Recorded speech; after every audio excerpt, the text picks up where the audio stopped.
Alexandre Vincent bonjour, vous êtes le maire de Rieux-la-Pape, vous êtes président des Républicains sur le Rhône et vous êtes depuis quelques jours secrétaire général adjoint délégué des Républicains. Alors à 6 mois des municipales, est-ce que vous avez vraiment besoin de vous disperser un peu partout ailleurs que dans votre commune? Vous ne devriez pas plutôt vous occuper de vos électeurs?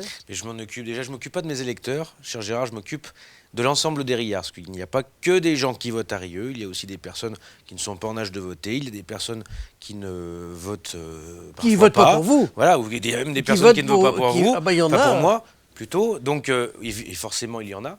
Donc, autant vous dire que j'essaye de m'occuper de l'ensemble de ma commune. Première chose. Deuxième chose, non, je pense qu'aujourd'hui, il y a eu des élections dans ma famille politique. Il ne vous a pas échappé qu'elle avait quelques difficultés.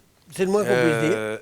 Et moi, je pense quand même qu'on peut, bien sûr, gérer sa ville et puis donner un tout petit peu de son temps à une famille politique qui a fait en sorte que un jour, on puisse me donner ma chance. Et j'aime bien un petit peu rendre ce qu'on m'a donné.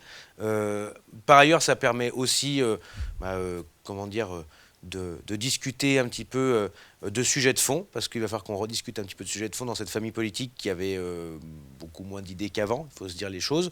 Donc c'est un beau challenge, et puis finalement, en fait, non, ça c'est simplement un peu d'organisation, d'emploi du temps, mais quand on décide de s'engager pour ses convictions, c'est pas une question de calendrier électoral, c'est simplement est-ce qu'on a envie de le faire ou pas. Christian Jacob, dont tout le monde connaît ma proximité avec lui depuis quelques années, m'a proposé des responsabilités. J'avais dit que s'il m'en proposait, je les accepterais avec plaisir.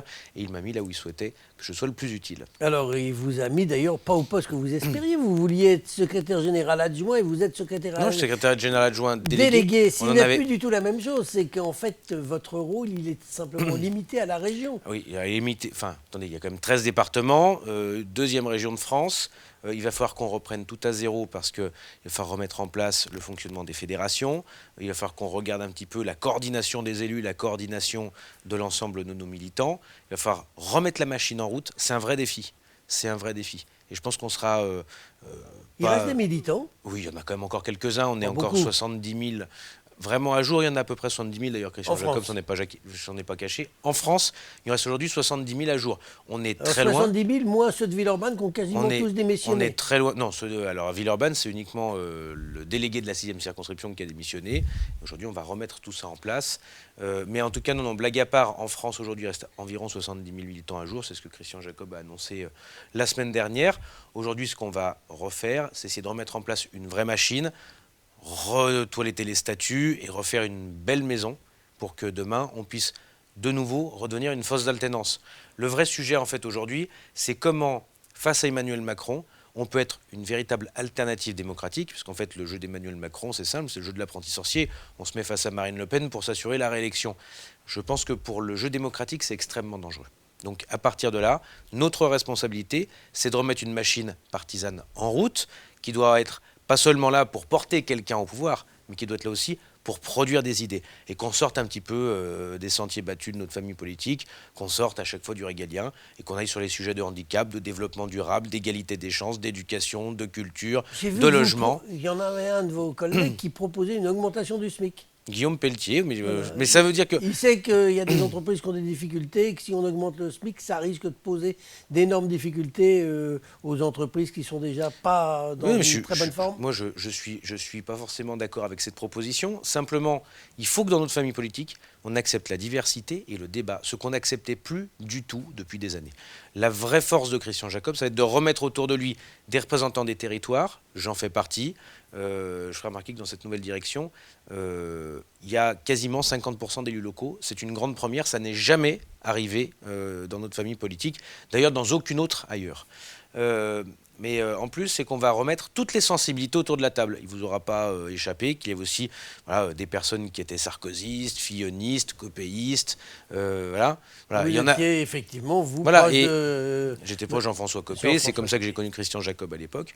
Ça veut dire que voilà, on va essayer de remettre tout le monde autour de la table et enfin que dans cette famille politique, on ose le débat, on ose se parler, on ose aller sur des sujets qu'on ne regardait pas avant. Sinon, les Français continueront à se détourner de nous, ils continueront à voter ailleurs que pour nos candidats. Et au bout du compte, on laissera les Français dans un match entre d'un côté Emmanuel Macron et de l'autre côté Marine Le Pen. Alexandre Vincent, deux mots sur la situation locale qui n'est pas très claire et pas très simple plutôt. Vous aviez été candidat pour porter les couleurs de votre parti au niveau de la métropole. Finalement, c'est François-Noël Buffet qui a été désigné, qui vous a été préféré.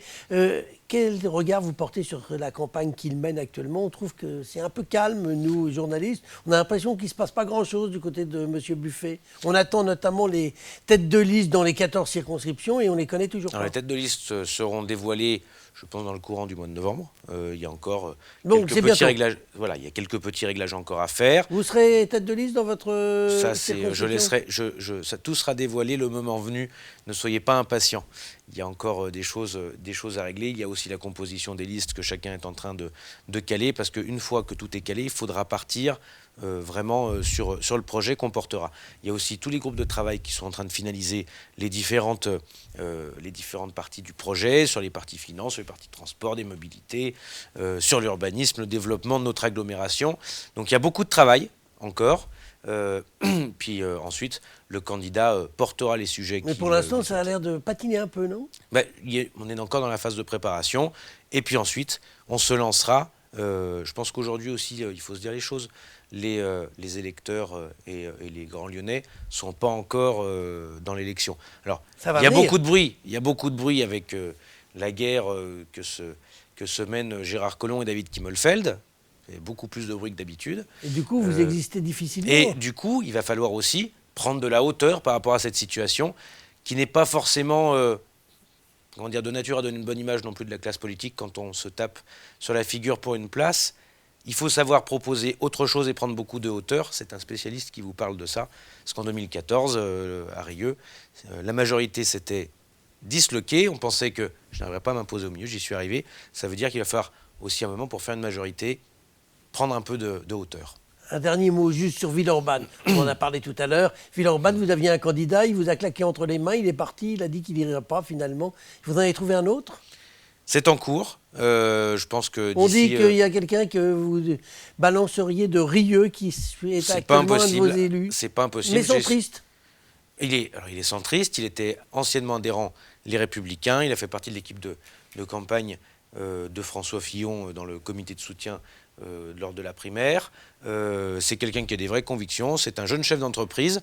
Et puis je vais vous dire, je pense que dans une situation où tout est par terre, il faut recommencer à zéro. Donc s'il faut passer par un parachutage, eh bien pourquoi pas, allons-y.